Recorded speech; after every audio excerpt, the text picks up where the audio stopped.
ईसेवा एपबाट easy loan कसरी लिने हेरौँ है त।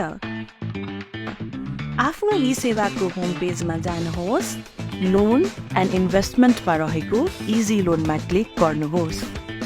अभाइलेबल लोन्समा रहेको इजी लोनमा क्लिक गर्नुहोस्। आवश्यक विवरणहरू राख्नुहोस्।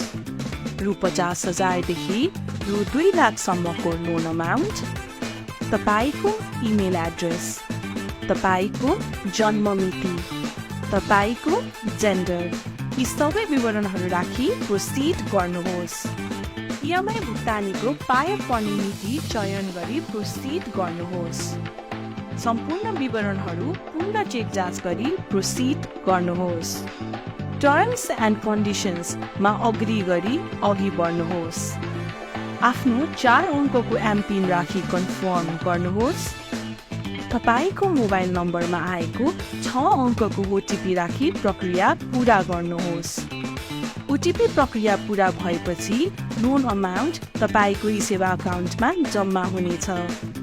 यो भिडियो पूरा हेरिदिनु भएकोमा धन्यवाद।